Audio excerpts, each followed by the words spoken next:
ओम ज्ञानतिमिरान्धस्य ज्ञानञ्जनशलाकया चक्षुरुन्मिलितं येन तस्मै श्रीगुरुवे नमः। श्रीचैतन्यमनोभीष्टं स्थापितं येन भूतले स्वयं रूपकदा मह्यं ददाति स्वपदान्तिकं वन्देऽहं श्रीगुरुः श्रीभूतपदकमलं श्रीगुरून् वैष्णवाचं श्रीरूपं साग्रजातं सगणरघुनाथान्वितं तं सजीवं साद्वैतं सावधूतं परिजनसहितं कृष्णचैतन्यदेवं श्रीराधाकृष्णपादान् सागणललिता श्रीविशाखान्विताश्च नित्यानंदम नमस्तुभ्यं प्रेमानंद प्रदायते एकलवकल्मस्य नाशाय जानवीकृते नमः।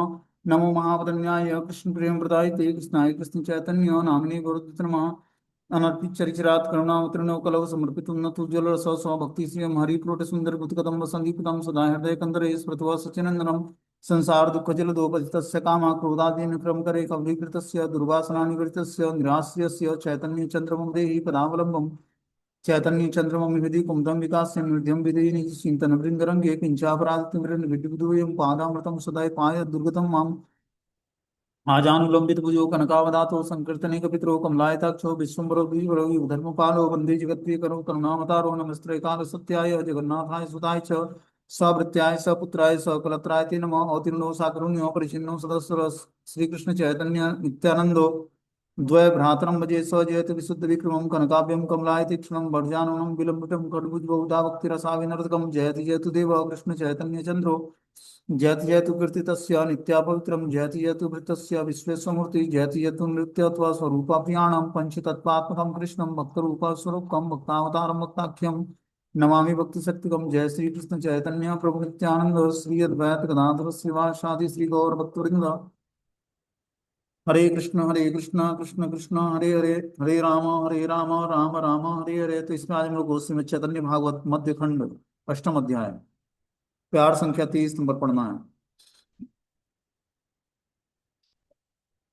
बोलते हैं श्रीवासेर वर दिया प्रभु गैला घर नित्यानंद भ्रमे सब नदिया नगर क्षणिक गंगार माझे एड़े न सतार महास्रोते लैया याय संतोष अपार बालक संबार संगे छड़े कृणा करे छड़े याय गंगादास मुरारी घरे प्रभुर बाणीते छड़े याय न धाइया बड़े स्नेह करे आई ताहाने देखिया बाल्य भावे नित्यानंद आईर चरण धरी वारे याय आई करे पलायन। बोलते हैं श्रीवास को वर देने के बाद पश्चात प्रभु अपने घर चले गए। इधर नित्यानंद सारे नदियां नगर में भ्रमण करने लगे। कभी गंगा में जाकर वे तैरने लगते, प्रबल धारा प्रवाह में बहते हुए उनको अपार सुख मिलता था।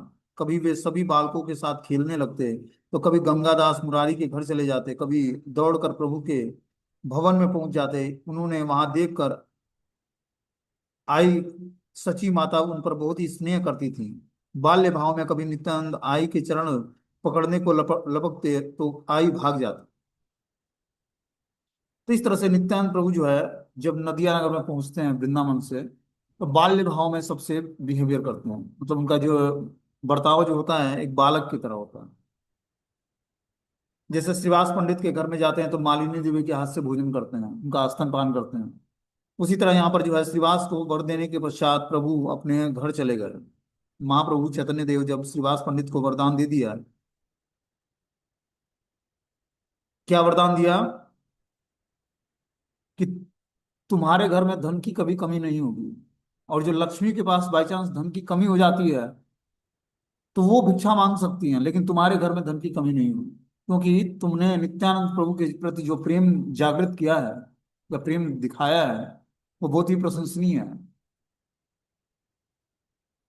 इस कारण से महाप्रभु बहुत ही प्रसन्न हो गए और उनको आशीर्वाद दिया कि तुम्हारे घर में रहने वाले कुत्ते बिल्ली भी जो है हमारे भगवान हमारे संकीर्तन में पार्टिसिपेट करेंगे, और हमारी मतलब हमारी उन पर कृपा बनी रहेगी। ये महाप्रभु ने उनको आशीर्वाद दिया श्रीवास पंडित को। श्रीवास को वर देने के पश्चात प्रभु अपने घर चले जाते हैं। इधर नित्यानंद सारी नदियां में भ्रमण करने लगते हैं। अब नित्यानंद प्रभु सारी नदियां नगर में भ्रमण करते हैं। कभी गंगा में जाकर वे तैरने लगते हैं, प्रबल धारा प्रवाह में बहते हुए उनको अपार सुख मिलता है। कभी वह सभी बालकों के साथ खेलने लगते हैं, तो कभी गंगादास मुरारी के घर चले जाते हैं, कभी दौड़कर प्रभु के भवन में पहुंच जाते हैं। उनको वहां देखकर आई सची माता उन पर बहुत ही स्नेह करती है। बाल्य भाव में कभी नित्यानंद आई के चरण पकड़ने को लपकते और आई भाग जाती। बाल्य भाव में वो सची माता जो भगवान श्री गौरांग महाप्रभु की माता जी हैं, स्नेह बहुत करती सची माता नित्यानंद प्रभु से, और बाल्य भाव में कभी नित्यानंद उनके चरण पकड़ लेते और कभी भाग जाती। वो क्या करती, आई उनकी भाग जाती, मतलब सची माता भाग जाती वहां से कि नित्यानंद हमारा चरण ना पकड़ पाए। एक दिन आई किछु लखी देखिया स्वप्न, निवृत कहिला पुत्र विश्वम्बर स्थाने, निशि अवशेष मुई लेखी देखिलु स्वपन, तुम्ही आर नित्यानंद एहि दुई जन, वत्सर पांचेर दुई छावयाल हैया, मुरा मारा मारी करी दुह बेड़ा उधारी धाइया, दुई जने संध्या इल गोसाई घरे, राम कृष्ण लई दोहे हईला बाहिरे, तार हाथे कृष्ण तुमी लई बलराम, चारि जने मारा मारी मोर विद्यमान, राम कृष्ण ठाकुर बलय क्रुद्ध हैया, के तोरा ढाकाती दुई बाहिरा हो गया, ए बाड़ी ए घर सब आमा दुहाकार, ये संदेश दधि दुग्ध यत उपहार, नित्यानंद बलय से काल गेल बया, ये काले खाइया दधि नवनी लुटिया, भुचिया गोयाल हेला विप्र अधिकार, आपना चिनिबा छाड़ सब उपहार, प्रीते यदि ना छाड़ीबा खाइबा मारण, लुटिया खाइले वा रखीबे कौन जन, राम कृष्ण बोले आजी मोर दोष नाही, बांधिया एड़ेमो दुई ढंग ई ठाई, दोहारा कृष्णेर यदि आज करो आन, नित्यानंद प्रति तर्ज गर्ज करे राम, नित्यानंद बोले तुम्हारा कृष्णेर की डरे, गौरचंद्र विश्वम्भरा हमारा ईश्वर, यही मत्ते कलह करे चारि जन, काड़ा काड़ी करी सब करह भोजन, कहाँ रो तहारे हेन केह काड़ी लई खाय, कहाँ रो मुखेर केह मुख दिया खाया, जननी बलिया नित्यानंद डाके मोरे, अन्न देह माता मोरे क्षुधा बर्ण करे, एते क बलिते मुहि चैतन्य पाइलु, किछु ना बुझिलु मुहि तुम्हारा कहिलु। एक दिन आई, मतलब सची माता ने स्वप्न में कुछ देखा। उन्होंने इसके बारे में पुत्र विश्वम्भर को एकांत में बताया कि मैंने रात्रि में स्वप्न देखा है। रात के अंत में मैंने आज एक स्वप्न देखा, उसमें तुम और नित्यानंद दोनों 5 वर्ष के दो बालक होकर आपस में मारपीट करते हुए तेजी से इधर उधर घूम रहे हो। तो नित्यानंद प्रभु अपने पुत्र विश्वम्भर से बोलती हैं, चैतन्य महाप्रभु से, कि आज मैंने रात के अंतिम पहर में हमने स्वप्न देखा है कि तुम और नित्यानंद प्रभु दोनों 5 वर्ष के बालक के रूप में आपस में मारपीट करते हुए तेजी से इधर उधर घूम रहे हो। फिर तुम्हें दोनों ठाकुर जी के घर में घुस गए हो और रामकृष्ण को लेकर बाहर आ गए हो। रामकृष्ण मतलब कृष्ण और बलराम को। नित्यानंद के हाथ में कृष्ण और तुम्हारे हाथ में बलराम है। फिर तुम चारों ने मेरे सामने परस्पर मारपीट करना शुरू कर दिया। मतलब नित्यानंद प्रभु और चैतन्य महाप्रभु और कृष्ण और बलराम आपस में एक दूसरे को मारपीट करने लगते हैं। ये स्वप्न में देखा सची माता। क्रुद्ध होकर ठाकुर राम और कृष्ण कह रहे थे कि तुम दोनों चोर कौन हो, निकल जाओ यहाँ से, यह भवन यह घर सब हमारा है। इस संदेश दही दूध सभी उपहार हम दोनों के हैं।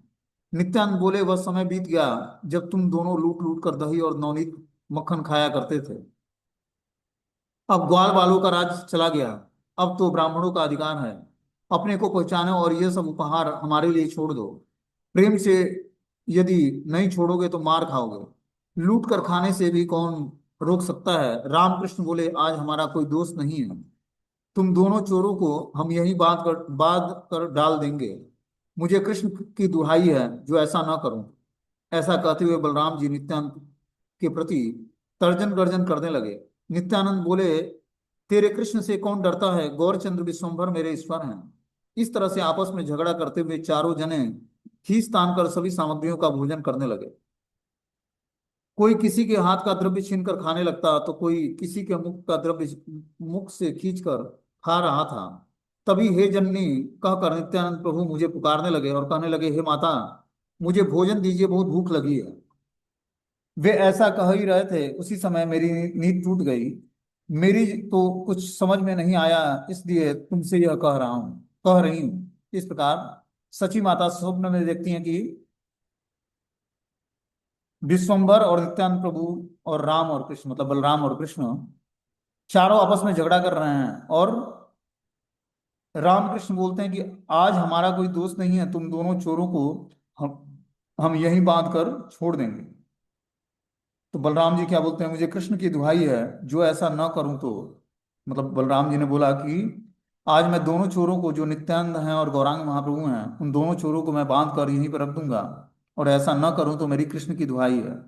ऐसा कहते हुए बलराम जी नित्यानंद प्रभु के प्रति तर्जन गर्जन करने लगे, और नित्यानंद बोले कि तेरे कृष्ण से कौन डरता है, मेरे तो ईश्वर स्वयं विश्वम्भर है, गौरांग महाप्रभु हैं। इस तरह आपस में झगड़ा करते हुए चारों जने खींच तान करके सारी सामग्रियों का भोजन करने लगते हैं। कोई हाथ का द्रव्य छीन कर खाने लगता है, तो कोई किसी के मुख का द्रव्य मुख से खींच कर खा रहा था। हे जननी, कहते हुए नित्यानंद मुझे पुकारने लगे और कहने लगे कि हे माता, मुझे भोजन दीजिए, बहुत भूख लगी है। वे ऐसा कह ही रहे थे कि मेरी नींद टूट गई, और मैं कुछ समझ नहीं पाई, इसलिए मैं तुमसे ये स्वप्न के बारे में तुम्हें बता रही हूँ। बोलते हैं श्रीधाम मायापुर में सची माता के घर में नारायण की शिला शालिग्राम मूर्ति के अतिरिक्त राम और कृष्ण के और भी दो विग्रह हैं। जो कृष्ण और बलराम के विग्रह सची माता उनकी सेवा किया करती थी। सची देवी ने स्वप्न में जो कुछ देखा था, उसी का महाप्रभु के सामने वर्णन करती हुई वे कह रही थी कि नित्यानंद और तुम दोनों 5 वर्ष के बालकों के रूप में हमारे ठाकुर जी के घर में घुसकर राम और कृष्ण के विग्रहों को हाथ में उठाकर उनसे कलह कर रहे थे। मतलब दोनों जो है, नित्यानंद और गौरांग, राम और कृष्ण के विग्रहों को ले लेते हैं और आपस में कलह करने लगते हैं। कृष्ण के साथ नित्यानंद का और राम के साथ तुम्हारा परस्पर वाद विवाद और हाथापाई रूप खूब प्रीतिजनक कलह मैंने स्वप्न में देखा है। रामकृष्ण विग्रह कह रहे थे कि तुम दोनों सठ हो, और तुम हमारे घर में बलपूर्वक प्रवेश करके हमारी भोजन आदि सामग्री को छीन कर खा रहे हो। इस प्रकार वे दोनों क्रोध का भाव प्रदर्शित कर रहे हैं। इस प्रकार ये दोनों जो हैं क्रोधित हैं, और उनसे आप लोग बातचीत कर रहे हो। ब्रज लीला में तुम दोनों ने गोप तनय राम कृष्ण बनकर दही पनीर प्रवृत्ति गव्य खूब खाए हैं। कुछ समय बीत जाने के बाद अब तुम ब्राह्मण बटु के रूप में प्रकटित हुए हो, इसलिए वर्तमान समय में के अधिकार को जानो और उस सभी उपहारों के प्रति लोभ का परित्याग कर दो। सची माता ने बोला कि इससे पहले तुम लोग ब्रज लीला में राम और कृष्ण के रूप में बहुत सारे दही मक्खन और ये सारी चीजें खाए हो, लेकिन अब जो है समय बदल गया है, अब तुम लोग ब्राह्मण वटु के रूप में प्रकटित हुए हो, इसलिए वर्तमान समय के अधिकार को जानो और उन सभी उपहारों के प्रति लोभ का परित्याग कर दो। नित्यानंद द्वारा इन दोनों के बारे में जानकारी दे दिए जाने पर रामकृष्ण ने कहा कि तुम दोनों को बांधकर हम इसी स्थान पर डाल देंगे और हम दोनों यहाँ से चले जाएंगे। इससे कोई हमारा अपराध नहीं लगेगा। यद्यपि रामकृष्ण उस स्थान पर अर्चा विग्रह के रूप में अवस्थित थे, तथापि गौर नित्यानंद के अधिकार को की स्थापना हो जाने से उन्होंने उन दोनों को रामकृष्ण के आसन पर प्रतिष्ठित करके उस स्थान का परित्याग कर देने की इच्छा व्यक्त की। तो बता रहे हैं कि जो है, जब इस तरह से नित्यानंद प्रभु बोल रहे थे अपने विग्रहों को, जो कि सची माता जी इसकी सेवा करती थी, तो बता रहे हैं कि भगवान राम और कृष्ण उस स्थान पर अर्चा विग्रह के रूप में अवस्थित थे, तथापि गौर नित्यानंद के अधिकार की स्थापना हो जाने से उन्होंने उन दोनों को रामकृष्ण के आसन पर प्रतिष्ठित करके उस स्थान का परित्याग कर देने की इच्छा व्यक्त की। हासे प्रभु विश्वम्भर सुनिया स्वप्न, जन नीर प्रति बोले मधुर वचन, बड़ा ही सुस्वप्न तुम्ही देखिया छे माता, आर कार उठाई पाछे कह ए कथा, अमारा घरेरा मूर्ति परते कबण, मोर चित्त तुम्हारा स्वप्नित हिला दड़, मुहि देखो बारे बारे निविघ्येर साजे, आधा आदि नाथा के ना कहो कारे लाजे, तुम्हारा बंधुरे मोर संदेह अछील, आज से हमारा मने संदेह गुशील, हास्य लक्ष्मी जगत माता स्वामी रवचने, अंतरे था किया सब स्वप्न कथा सुने। स्वप्न का वृतांत सुनकर प्रभु विश्वम्भर हंस पड़े और मधुर वचनों से माता को संबोधित करते हुए कहने लगे कि बड़ा ही अच्छा स्वप्न दिखा है, तुम सपना देखा है तुमने माता, मगर किसी और से इसके बारे में कुछ मत कहना। मेरे घर की मूर्तियां बहुत ही प्रत्यक्ष हैं। तुम्हारे स्वप्न में मेरे मन में यह धारणा और भी दृढ़ हुई है। मैं बारंबार देखता हूँ कि नैवेद्य के सामने के सामान से आधा भाग गायब हो जाता है, किंतु लज्जावश मैं किसी को कुछ कहता नहीं हूँ। तुम्हारी वधू पर मैंने संदेह किया था, किंतु आज मेरे मन का वह संदेह दूर हो गया है। स्वामी पति के वचनों को सुनकर जगत माता लक्ष्मी देवी विष्णुप्रिया हंसने लगी। वे घर के भीतर रहकर सारी स्वप्न कथा को सुन रही थी। तो विश्वम्भर चैतन्य महाप्रभु से जब माता सची माता अपने स्वप्न के बारे में बोलती हैं, तो बोलते हैं कि इस स्वप्न का वृतांत सुनकर प्रभु विश्वम्भर हंस पड़े और मधुर वचनों में माता को संबोधित करते हुए कहने लगे कि बड़ी ही अच्छी स्वप्न आपने देखा है। जो आपने स्वप्न देखा है बहुत ही अच्छा है।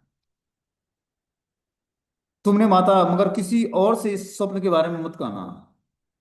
मेरे घर की मूर्तियां बहुत ही प्रत्यक्ष हैं और तुम्हारे स्वप्न में मेरे मेरे मन में यह धारणा और भी दृढ़ हो गई है। तुम्हारे स्वप्न से मतलब जो तुमने स्वप्न देखा है उससे हमारी धारणा और भी दृढ़ हो गई कि हमारी जो घर की मूर्तियां हैं कृष्ण बलराम की, ये प्रत्यक्ष है, मतलब प्रत्यक्ष भगवान श्री विराजमान है कृष्ण बलराम। मैं बारंबार देखता हूँ कि जो नैवेद्य की थाली रखी जाती है उसमें से आधा भाग गायब हो जाता है, किंतु लज्जावश मैं किसी को कुछ नहीं कहता नहीं था। तुम्हारे वधू पर मैंने संदेह किया था कि आधे थाली का भोजन वो खा जाती है और आधे थाली का भोजन हो सकता है छोड़ देती हो, किंतु आज मेरे मन का वह संदेह दूर हो गया है। स्वामी के वचनों को सुनकर जगत माता लक्ष्मी देवी विष्णु प्रिया हंसने लगी, क्योंकि दूसरे रूम से वो सुन रही थी कि क्या सची माता और विश्वम्भर के बीच में बात हो रहा है। तो ये सुनकर कि भगवान गौरांग महाप्रभु ने बोला कि मुझे लगता था कि वधू कुछ आधा भोजन खाकर और नैवेद्य छोड़ दे, कुछ प्रसाद छोड़ देती है थाली में, लेकिन आज तुम्हारे स्वप्न से मुझे ये बात एहसास हुआ है कि निश्चित रूप से हमारे जो मूर्तियां हैं घर में कृष्ण बलराम की, वो प्रत्यक्ष विराजमान है घर में। वे घर के भीतर रहकर सारी स्वप्न कथा सुन रही थी। श्री सची देवी की सारी बातें सुनकर महाप्रभु ने कहा कि हमारे घर में विराजमान रामकृष्ण की मूर्तियां बहुत ही प्रत्यक्ष प्रभाव वाली हैं। तुम्हारे स्वप्न दर्शन से मेरा हृदय इस विषय में विशेष रूप से दृढ़ हुआ है। बता रहे हैं गौरांग महाप्रभु कि हमारे घर में जो विराजमान राम और कृष्ण की मूर्तियां हैं बहुत ही प्रत्यक्ष प्रभाव है उनका, और तुम्हारे स्वप्न देखने से मेरे हृदय में इस विषय में बहुत ही विशेष दृढ़ श्रद्धा पैदा हुई है। तो क्या है, जब हम अपने श्री विग्रहों को घर में अच्छे तरीके से भगवान को भोग लगाते हैं, प्रतिष्ठित करते हैं मंत्रों की सहायता से, उनको भोग लगाकर आरती करना है, श्रृंगार करना है, एक नियमित टाइम पर पंक्चुअलिटी और प्योरिटी के साथ, धीरे धीरे उसमें भगवान उपस्थित हो जाते हैं। रोज जब हम आरती करेंगे, घर में संकीर्तन करेंगे, अच्छे से भोग लगाएंगे, भगवान के श्री विग्रहों को श्रृंगारित करेंगे, चंदन और तुलसी लगाएंगे, क्योंकि देखो कितना भी हम महंगे वस्त्र पहना दे लें, आभूषण दे दें, उनको मुकुट पहना दें, लेकिन जब तक तुलसी और चंदन किसके चरणों पर नहीं लगाओगे तब तक भगवान का श्रृंगार अधूरा होता है। आपने ड्रेस नहीं पहनाया, हार नहीं पहनाया, मुकुट नहीं पहनाया, भगवान को कुछ नहीं पहनाया, लेकिन चरणों पे तुलसी और चंदन लगा दिया तो श्रृंगार पूर्ण माना जाएगा। और सारे वस्त्र सारे आभूषण पहना दिए और तुलसी पत्र नहीं चढ़ाए भगवान के चरणों पर, तो चंदन से मिश्रित, तो श्रृंगार अधूरा होता है भगवान का, वो पूर्ण श्रृंगार नहीं माना जाता और भगवान उससे प्रसन्न नहीं होते। जब तक तुलसी चंदन मिश्रित नहीं चढ़ेगा तब तक भगवान का पूर्ण श्रृंगार नहीं होता है। बता रहे हैं श्री गौर सुंदर जब विष्णु प्रिया देवी के द्वारा पकाई गई इस भोज सामग्री को निवेदित करते थे, तब उन्होंने लक्ष्य किया कि नैवेद्य का आधा भाग शिव ग्रहों ने स्वीकार कर लिया है। इस विषय में महाप्रभु बोले कि इसे देखकर मेरे मन में यह संदेह हुआ करता था कि तुम्हारी पुत्र वधू विष्णु प्रिया देवी उसे ग्रहण तो नहीं कर लेती है, परंतु आज तुम्हारे स्वप्न की बात सुनकर मुझे यह दृढ़ विश्वास हो गया है कि श्री विग्रह गण साक्षात नैवेद्य के अनेकांश का भोजन करके शेष भाग को हमारे लिए छोड़ दिया करते हैं। श्रीमन महाप्रभु की इस बात को सुनकर जगत माता विष्णु प्रिया देवी भीतर किसी दूसरे घर में रहकर मन ही मन हंस रही थी। तो इस प्रकार महाप्रभु ने बोला कि जब प्रिया द्वारा जो भोजन बनाया जाता है और जब मैं भोग निवेदित करता हूँ कृष्ण बलराम को, तो उस भोजन के कुछ अंश जो है, आधा भाग श्री विग्रह स्वीकार कर लेते हैं।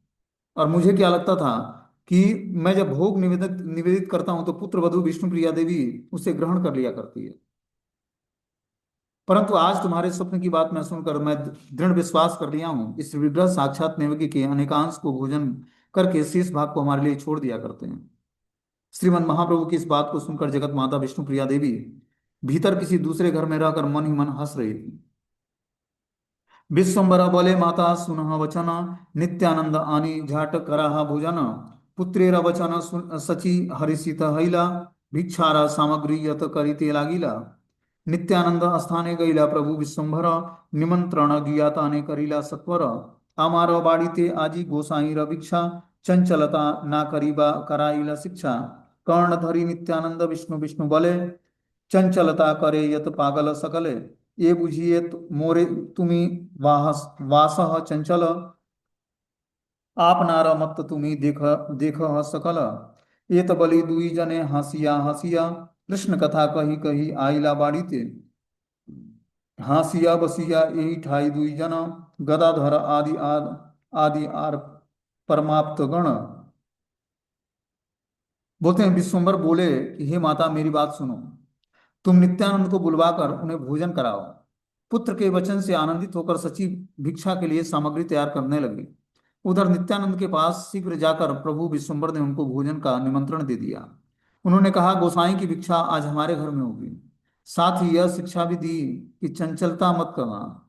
अपने कान पर हाथ लगाकर नित्यानंद प्रभु विष्णु विष्णु कहने लगे और बोले कि सिर्फ सब पागल ही चंचलता करते हैं, ऐसा तुम मुझको भी अपने जैसा चंचल मान रहे हो, कारण तुम सभी को अपने जैसा समझते हो। इतना कहकर दोनों हंसते हंसते कृष्ण कथा की चर्चा करते हुए घर में चले गए। वहां हंसते हुए दोनों एक जगह बैठ गए और एवं गदाधर आदि परम प्रियजन भी बैठ गए। इस तरह से भगवान विश्वम्भर जाकर नित्यानंद प्रभु को बोलते हैं कि जो है आज नित्यानंद को भोजन कराना है, अपनी सची माता से बोलते हैं। और पुत्र के वचन से आनंदित होकर सची माता माता जो है भोजन की सामग्री तैयार करने लगती है। उधर विश्वम्भर क्या करते हैं, भोजन के लिए नित्यानंद प्रभु को निमंत्रित करते हैं कि आज हमारे वहाँ आप, हे गोसाई, आज की भिक्षा हमारे घर में होगी, मतलब आज का भोजन हमारे घर में होगा। साथ ही यह शिक्षा भी देते हैं कि चंचलता मत करना घर में। अपने कान पर हाथ लगाकर नित्यानंद प्रभु विष्णु विष्णु गाने लगे कि मैं चंचल नहीं हूं, चंचल तो तुम हो। सिर्फ सब पागल ही चंचल नहीं होते हैं, जो पागल, मतलब तुम जो पागल हो तुम ही चंचल हो, मैं चंचल नहीं हूं। इस तरह से बता रहे हैं कि ऐसा तुम मुझको भी अपने जैसा चंचल मान रहे हो, कारण तुम सभी को अपने जैसा ही समझते हो। इतना कहकर दोनों हंसते हंसते कृष्ण कथा कहते हुए अब घर के लिए चल पड़ते हैं। वहां हंसते हुए दोनों एक जगह बैठते हैं और गदाधर आदि परम प्रियजन भी बैठ जाते हैं उनके पास। स्वप्न के विवरण को सुनकर महाप्रभु ने नित्यानंद को अपने घर में प्रसाद स्वीकार करने के लिए निमंत्रित किया और भिक्षा के समय किसी प्रकार की चंचलता प्रदर्शित करने के लिए मना कर दिया। इस पर नित्यानंद प्रभु ने कहा कि विष्णु विष्णु सिर्फ पागल ही चंचलता करते हैं, तुम सभी को अपने जैसा देखते हो। तुम स्वयं चंचल हो, कृष्ण रस में पागल हो, इसलिए सारे जगत में रहने वाले सभी लोगों को ऐसा ही समझते हो। मुझे भी ऐसा कहते हुए दोनों ने श्री जगन्नाथ मिश्र के भवन में आगमन किया।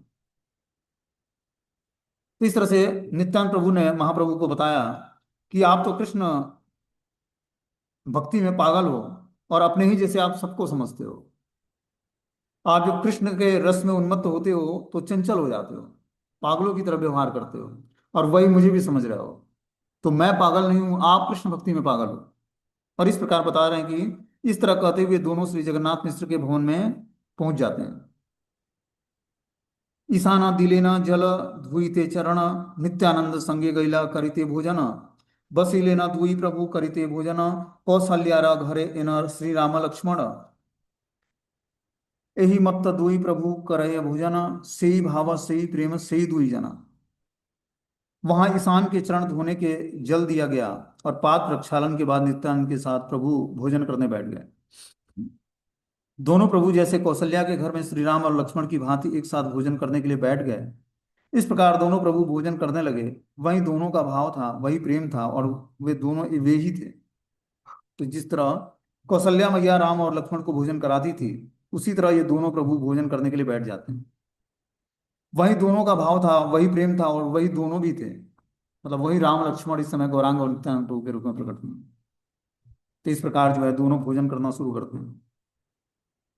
तो ये महाप्रभु के जो है जन्म और कर्म की जो दिव्य लीलाएं हैं, इसको सुनने मात्र से क्या होता है, हमारे अंदर गौरांग और नित्यानंद प्रभु के प्रति प्रेम जागृत होता है।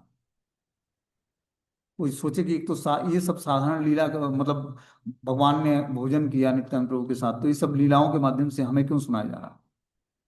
तो ये जो लीलाएं हैं भगवान श्री गौरांग और नित्यानंद प्रभु का, ठीक है ना, भगवान का भोजन करना, कृपा करना, संकीर्तन करना, हर कुछ दिव्य स्तर पर है। तो जब हम इसकी दिव्यता को स्वीकार करेंगे तब हमारा शुद्धिकरण होगा और हम भगवान श्री गौरांग महाप्रभु से धीरे धीरे प्रेम करना सीख जाएंगे, जो कि जीवन का उद्देश्य है।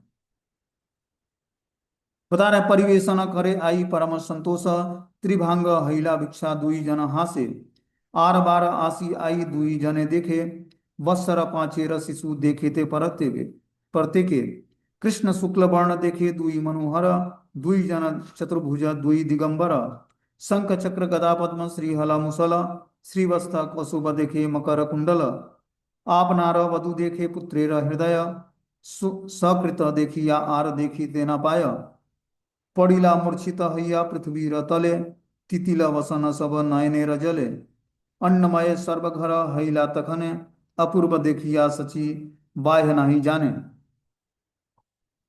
बोलते हैं परम आनंद के साथ आई आई परिवेशन करने लगी, तीनों भागों में सजी हुई भिक्षा देकर देखकर दोनों हंसने लगे। बता रहे हैं कि जो आई मतलब जो सची माता है वो भोजन परम आनंद से भोजन परिवेशन करने लगती हैं, परोसने लगती हैं। तीनों भागों में सजी हुई भिक्षा भोजन सामग्री देखकर दोनों हंसने लगते हैं।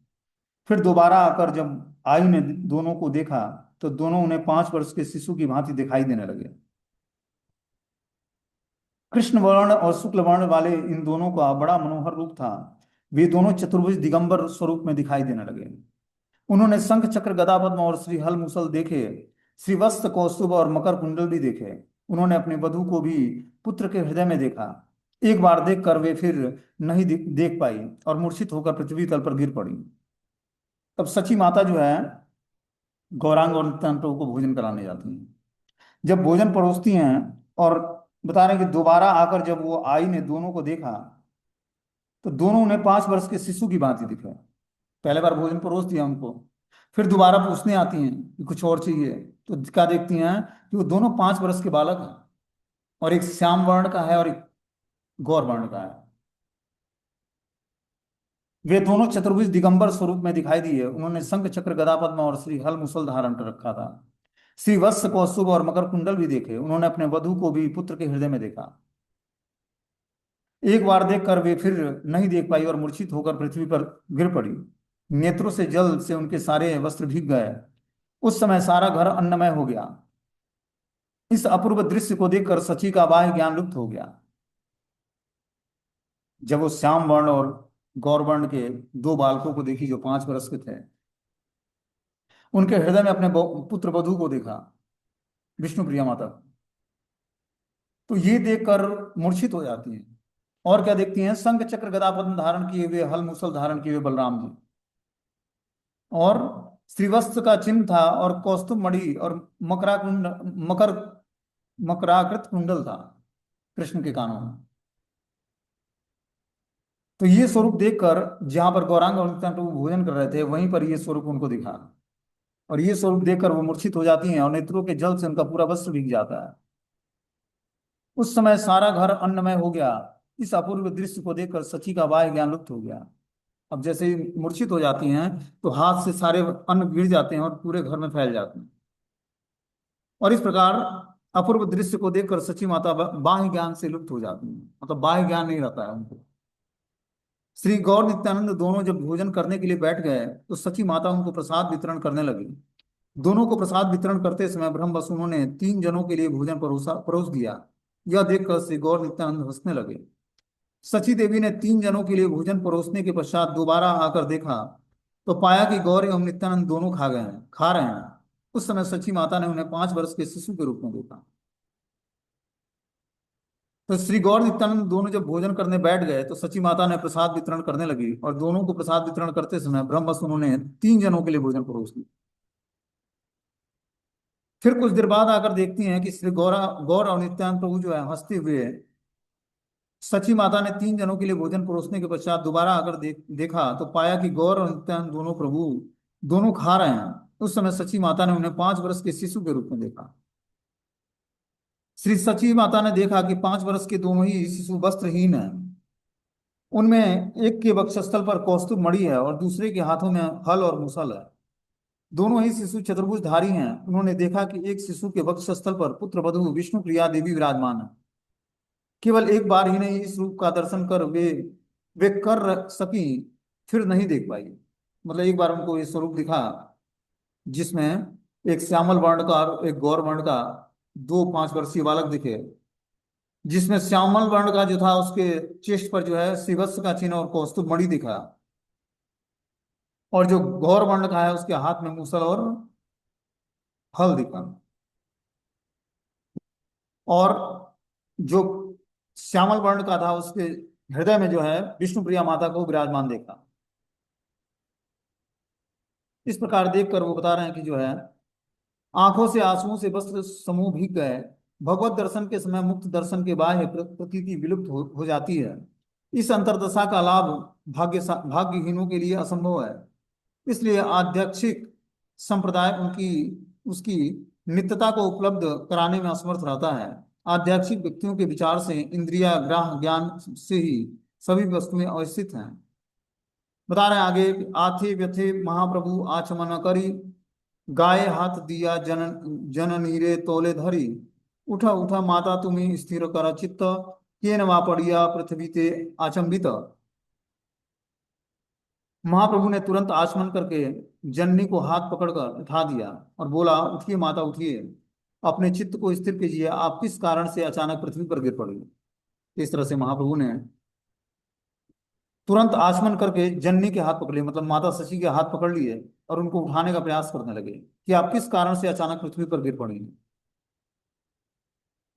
बाहे पाई आई आथे व्यथे केस बांधे, ना बलैया किछु आई गृह मध्य कांदे, महादीर्घ श्वासे छाड़े कंप सर्व गाय, प्रेम परिपूर्ण हैला किछु नाई भाय, ईशाना करीला सब गृह उपसकार, यत छिल अवशेष सकल तुहारा, से विलेन सर्वकाल आई रे ईशान, चतुर्दिक लोक मध्य महाभाग्यवान, यही मत्त अनेक कौतुक प्रतिदिने, मर्मि भृत्य बड़ा यह केह नहीं जाने, मध्य खंडे कथा एन अमृतेर भांड, ये कथा सुनीला गुच अंतर पाखंड, यही मत्त गौर चंद्र नवदीप माझे, कीर्तन करे न सब भक्त समाजे, यत यत स्थाने सब पार्षद जन्मिला, अल्पे अल्पे सर्वे नवदीपेरा आईला, सबे आजिलेन ईश्वरेरा अवतार, आनंद स्वरूप चित्त हईवा सवार, प्रभु प्रकार देखी वैष्णव सकल, अभय परमानंदे हैला विहल। बता रहे हैं बाह्य चेतना प्राप्त होने पर आई ने तुरंत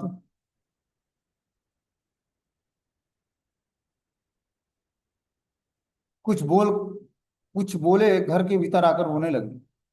वे बड़ी बड़ी लंबी सांसें छोड़ने लगी और प्रेम से परिपूर्ण होकर कांपने लगी। उनको कुछ भी अच्छा नहीं लग रहा था। ईशान ने ही सारे घर का परिष्कार किया था। इसके बाद उनको अवशिष्ट प्रसाद का भोजन किया। ईशान ने सर्वदा आई की सेवा की थी। वस्तुतः चतुर्दश लोकों में वे महाभाग्यवान हैं।